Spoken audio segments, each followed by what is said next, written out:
galera, hoje nós estamos aqui treinando no Estúdio GB.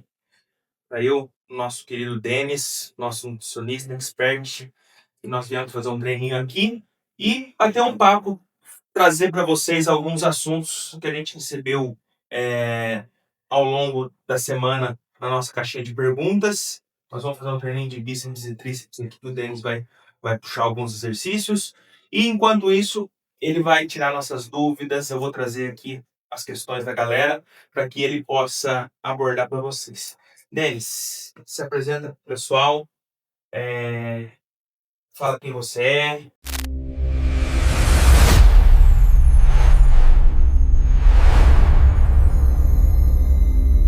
Tudo bem? Prazer, sou Denis Maldonado, sou nutricionista da Spunk e vim aqui dar um treinão com o Matheus, conversar um pouquinho sobre assuntos em relação à nutrição, ao fisiculturismo, ao esporte, um pouco da minha história e acompanha aí, vai ser bem bacana. Denis, vai falando pro pessoal aí, para quem não te conhece, há quanto tempo você é nutricionista? Por que você escolheu essa carreira? Bom, eu sou nutricionista há 5 anos já,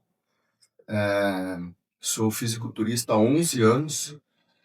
E eu escolhi ser nutricionista por conta justamente do fisiculturismo, né? Faltava muito a informação na época, na internet, né? Para eu ter um treinador, meu primeiro treinador foi de Juiz de Fora, lá de Minas. Hoje eu brinco que tem um treinador em cada cidade de Em uma época que a comunicação talvez não fosse tão fácil igual é hoje, né? que hoje tem YouTube, tem e-book, tem Google que te dá as informações. Lá a gente não tinha nada disso, né? Então eu comecei a estudar para aplicar em mim como que eu fico forte. O que eu tenho que treinar, o que eu tenho que comer, né? E aí eu já tenho um treinador em 2014 que me direcionou para o fisiculturismo, mas eu não me contentava só porque ele me passava. Eu queria saber o porquê eu estava evoluindo. E aí comecei a estudar, me aprofundar e comecei a competir em 2015, continuei estudando, continuei buscando informações a respeito do esporte, né? E aí eu comecei a busca por um outro treinador em 2015. Esse é o treinador de Alush.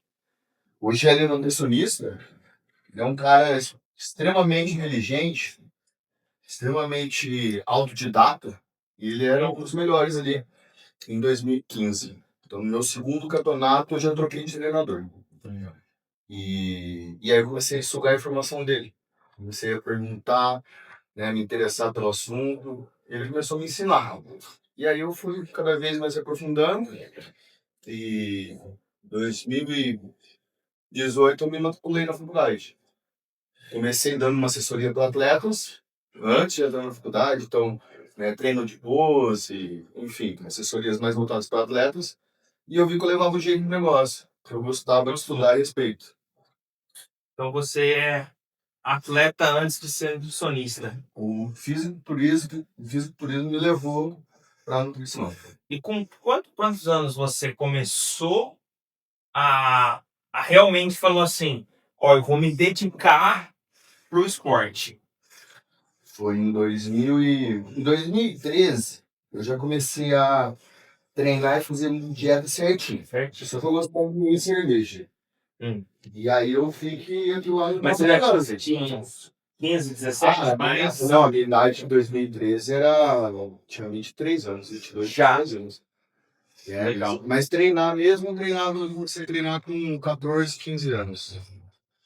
Pra dedicar para o esporte foi os meus 23, 24 anos. Entendi. Legal. É interessante, né? Porque a gente vê muitos até relatos, né? A pessoa acha que às vezes tem ali seus 20, 25 anos, já acha que não dá mais tempo, né? De virar um fisiculturista ou mesmo de quer entrar em outros esportes. E mudar de profissão também, né? E mudar de profissão também. Mudar de profissão. Mas a idade A idade eu falo que tá só na energia, né? Você cuidar.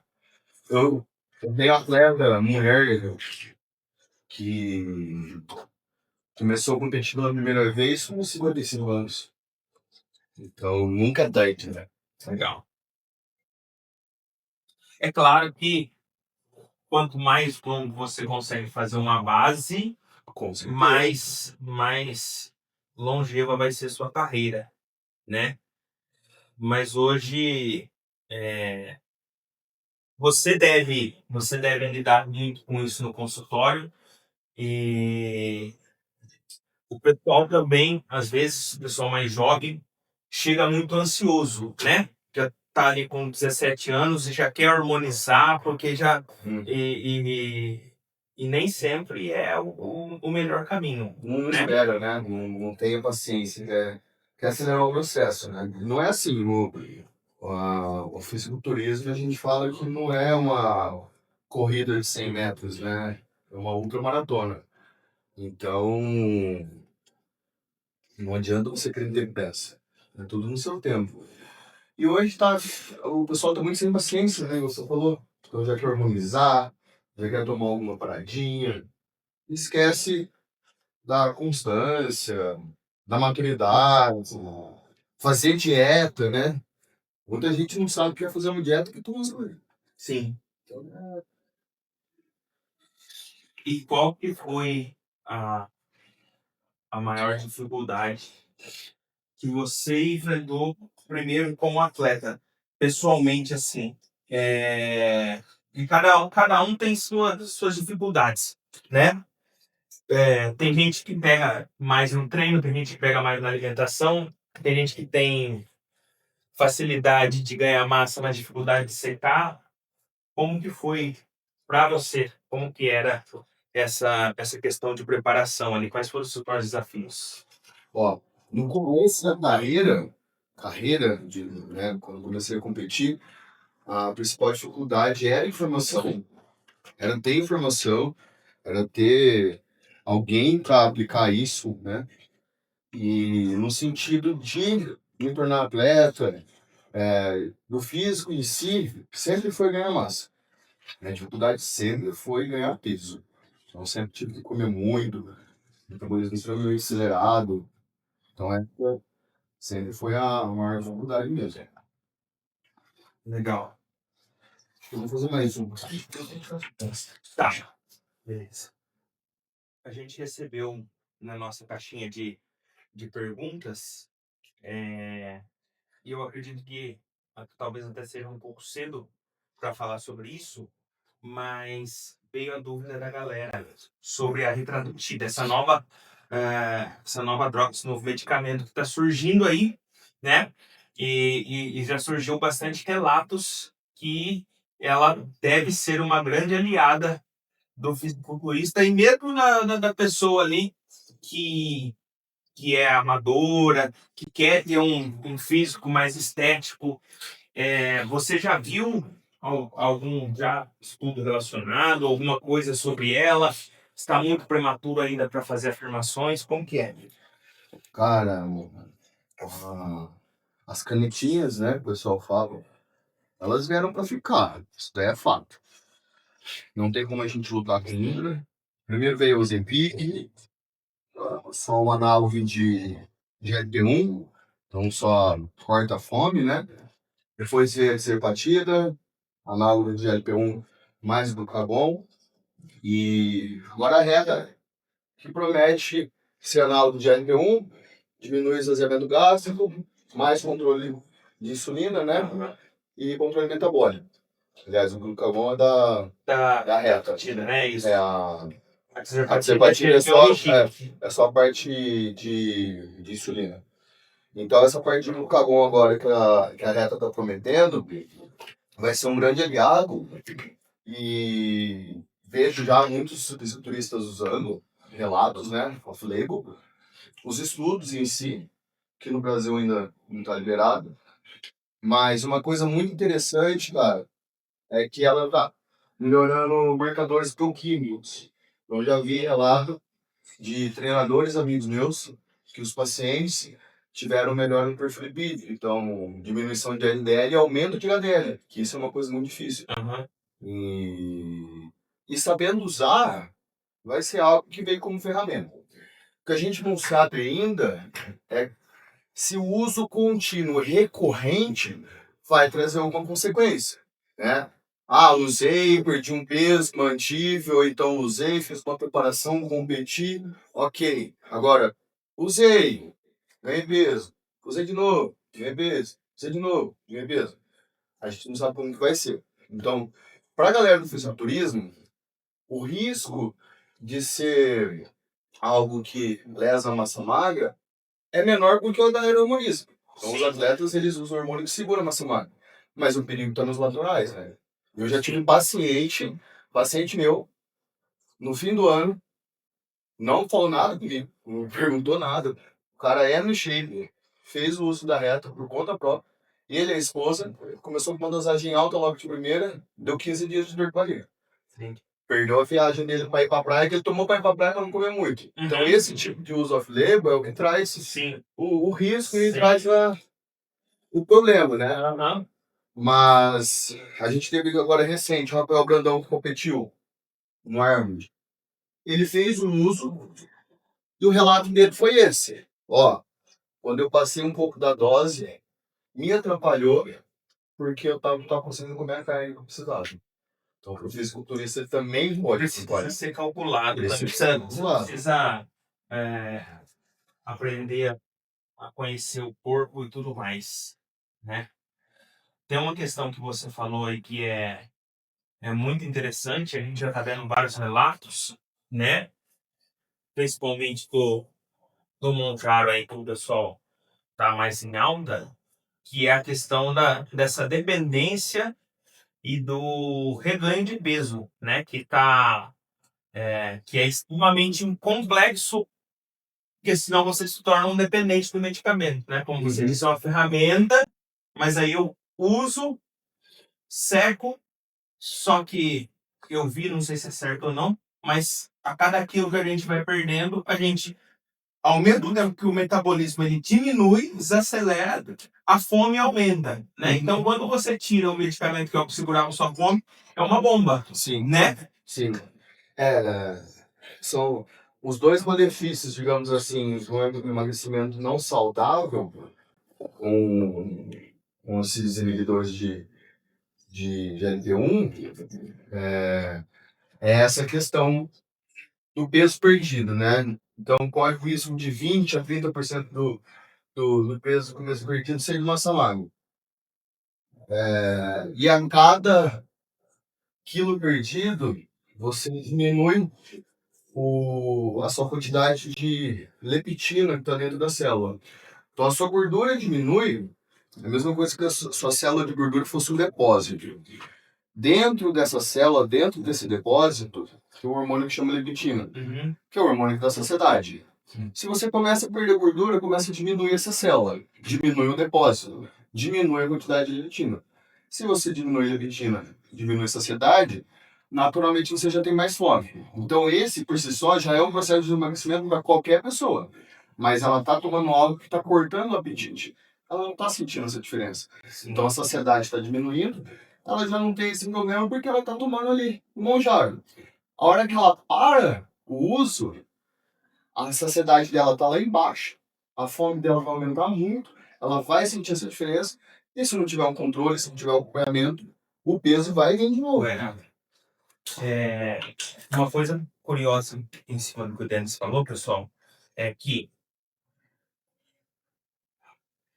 nós temos um problema que nossa célula de gordura, ela não vai embora quando a gente emagrece. Ela é como se fosse uma bexiga. E quando a gente emagrece, essa bexiga, ela se esvazia, mas ela continua ali. E o seu corpo tem o nosso corpo ele tem um set metabólico, ele tem ele faz uma luta interna para voltar naquele peso que você passou por muitos anos, né? Você ficou muito tempo ali com 100 quilos e você baixou para 90, até o seu corpo, até o seu metabolismo entender que 90 é a nova realidade dele, você involuntariamente está lutando contra isso. E aquela célula de gordura está ali vazia, prontinha para ser preenchida, né? Isso é uma grande questão que a pessoa precisa tomar cuidado e trabalhar, né? Para não ter esse reganho de peso, não acabar ficando numa gangorra de emagrece, engorda, porque com certeza vão vir doenças, vão vir problemas além do só estético, Sim. né? O que essa pessoa que está na dieta de emagrecimento, seja ela usando ou manjara desherbatida ou não, ela deve sempre se preocupar em ter na dieta dela? Ali, carne, fibras, que tipo, qual que é assim, a base dos alimentos para essa pessoa emagrecer? É uma dieta que deve ser totalmente à base de proteína. E essa pessoa já está com uma dificuldade de comer, né? Essa pessoa já não está conseguindo comer.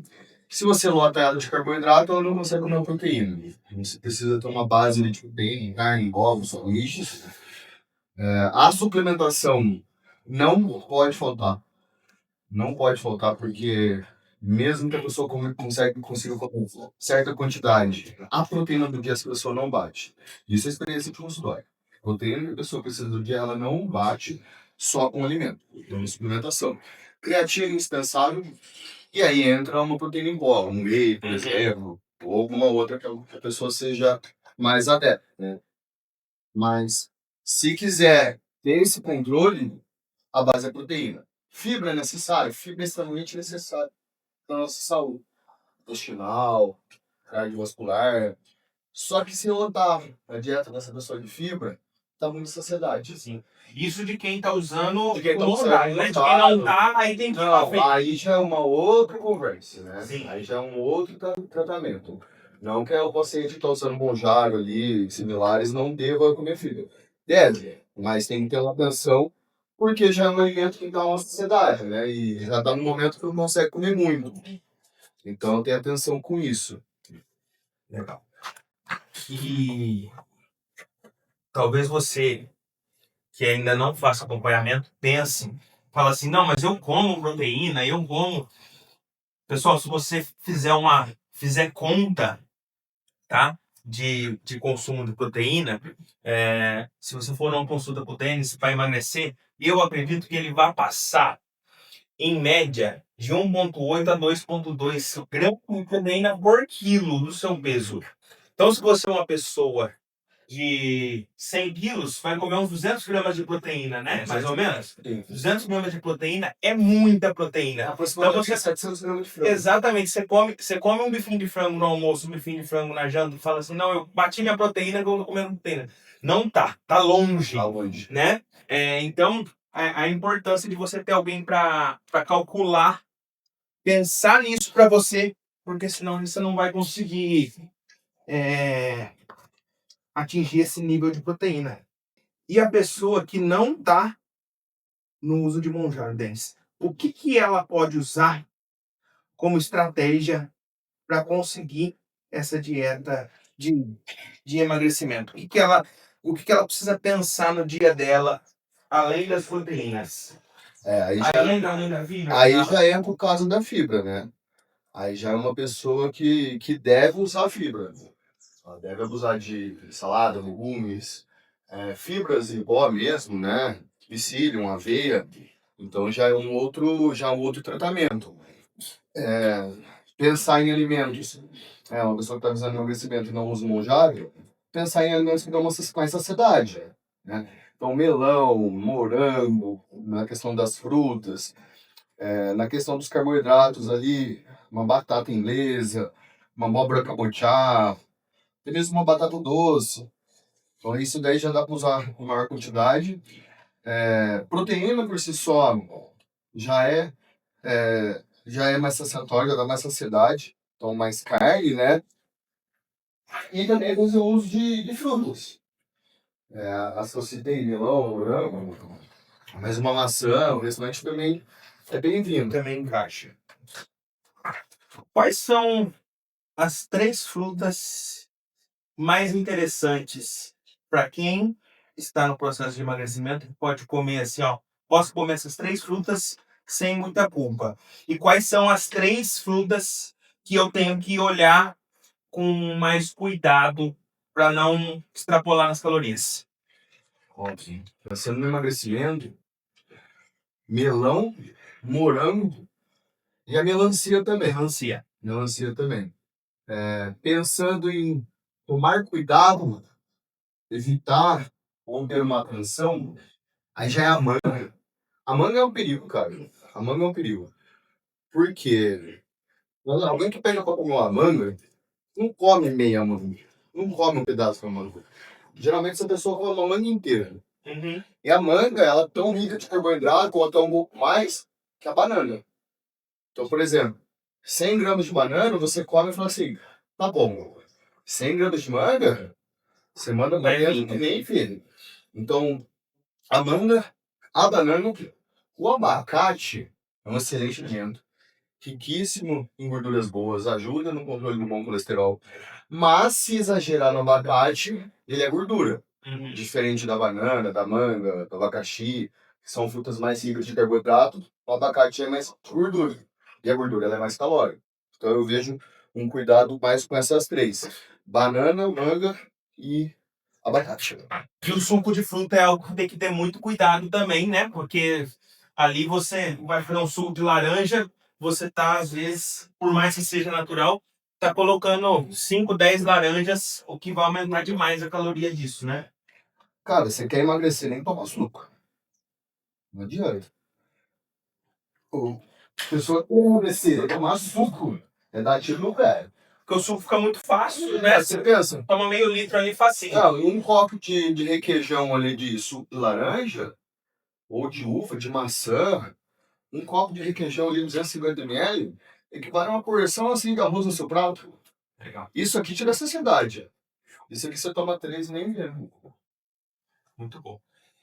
E invertendo total o cenário, a gente vê que o suco, para quem não consegue bater as calorias, se tomar o suco de uva, o suco de laranja ali pré-treino, já é uma estratégia interessante, né?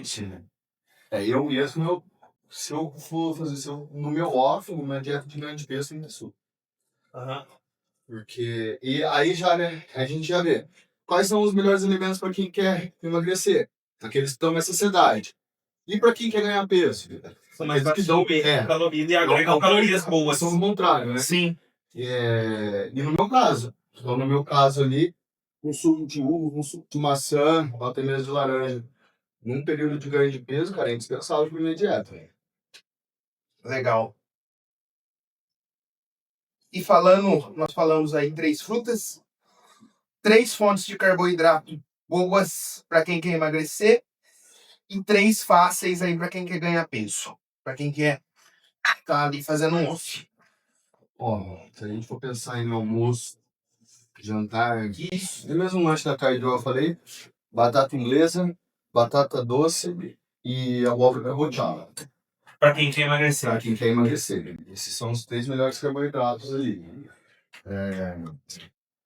Já para quem quer ganhar peso, macarrão, mandioca e mandioquinha. Legal. São os 3 que descem mais fáceis e são níveis de carboidrato. E o arroz, ele fica ali no meio termo dos dois. O arroz que pode até entrar junto. Só que o arroz, eu vejo, para mim, Denis, eu consigo comer muito mais do que faço 200 gramas de mandioca e macarrão do que 200 gramas de arroz. Entendi. O arroz, te dá mais saciedade para você. para mim, dá. O arroz, ele até pode entrar numa dieta ali mais de emagrecimento, né? Pode colocar um pouco de arroz e um pouco de batata junto, para não ficar só batata. Então eu vejo que o arroz ele é mais maleável porque ele dá um pouco mais de saciedade em relação ao macarrão, mandioca e mandioquinha. Entendi. Isso pensando em alto volume de comida, né? Sim.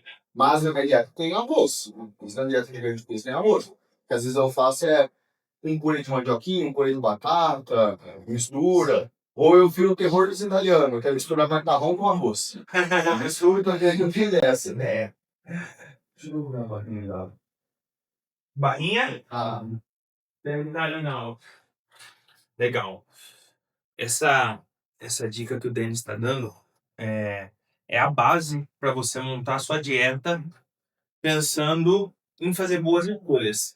A gente tá aqui abordando algumas dicas e é indispensável tudo isso, toda dieta, ela é matemática e individual. Então, não tem como ele prescrever para vocês uma dieta que vai ser assim, ó, perfeita. Mas o que ele já ensinou aqui já é uma coisa para você criar uma base e começar a fazer escolhas melhores. Então, se você vai comer uma fruta, você vai adequar ela de acordo com o seu objetivo, levando em conta essas dicas aqui, né? Você falou que você mistura o arroz com macarrão para agregar calorias. Mas uma coisa que às vezes é tradição e que eu vejo o pessoal fazer você sabe que nos lares brasileiros o arroz ele é predominante, concorda? E o pessoal tem o hábito de usar, de adicionar a batata inglesa como mistura, né? Sim. Aí você está combinando dois carboidratos e agregando muita caloria, que dependendo do seu objetivo, se for o controle de peso, é um tiro no pé, né?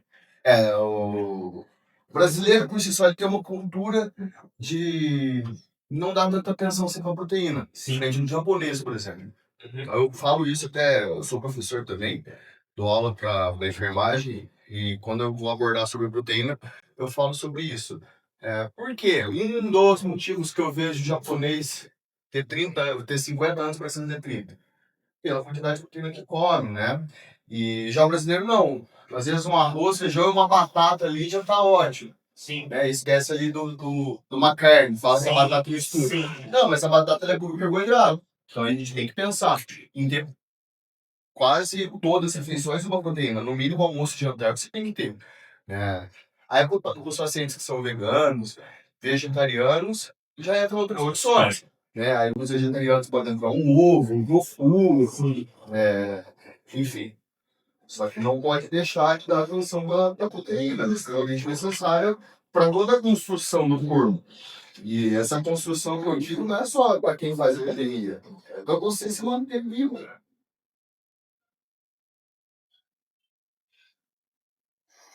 Hoje a gente tem a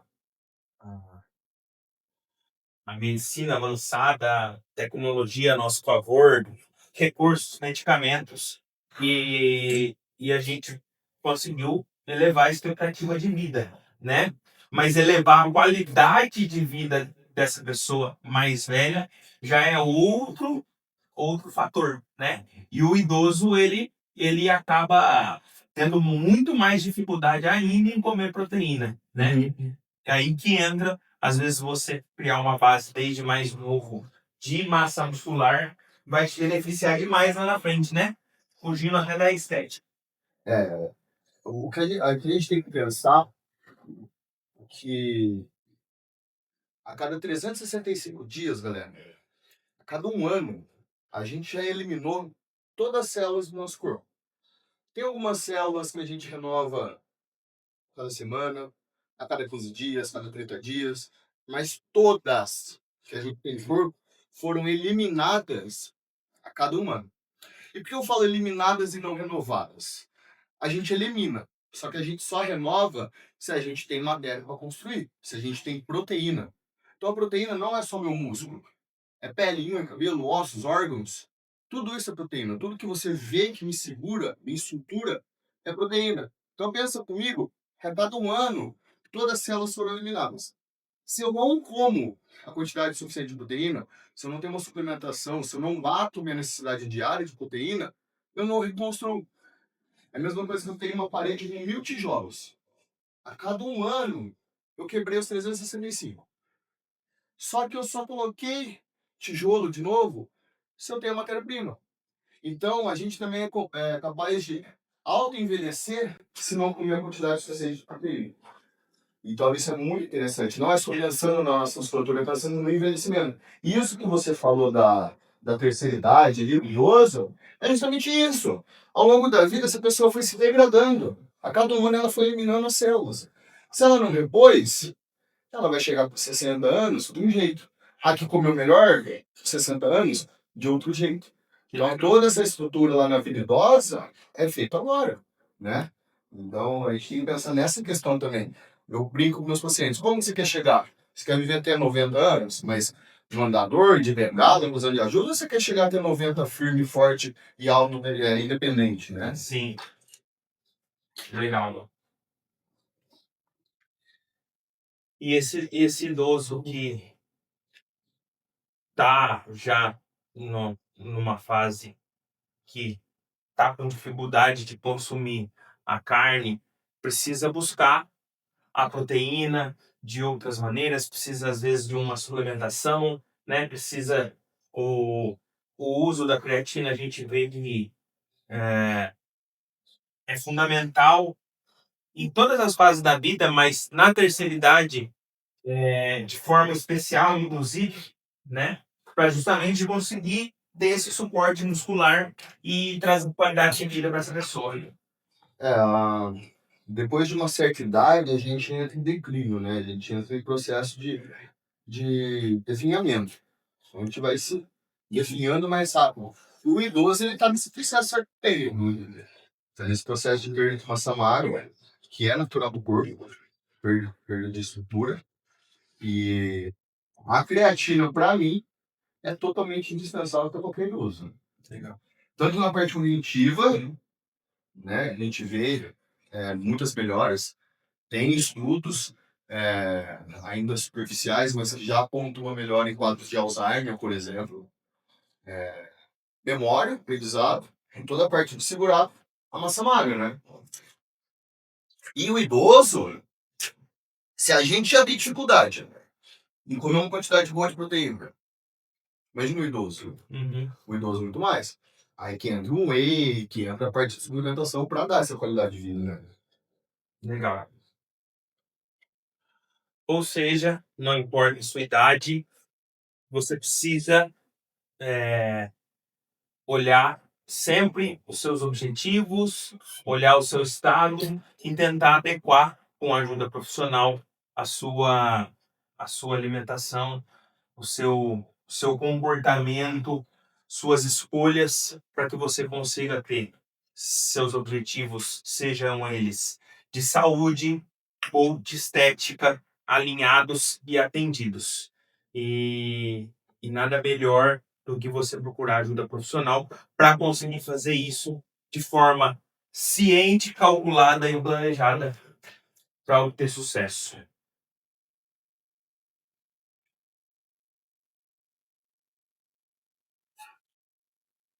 Vou fazer minha última série aqui e agradecer o Denis aqui. Obrigado pelo papo. Espero que a gente possa ter agregado para vocês um pouco de conhecimento. Deixa aqui nos comentários desse vídeo, nós vamos gravar com recorrência, né? Sim. Deixa nos comentários desse vídeo alguma dúvida, sua opinião, o que você quer ver nos próximos vídeos, para que a gente possa ir trazendo temas pertinentes para você, tá? De forma concreta, com conhecimento, com quem entende e sabe do que está falando.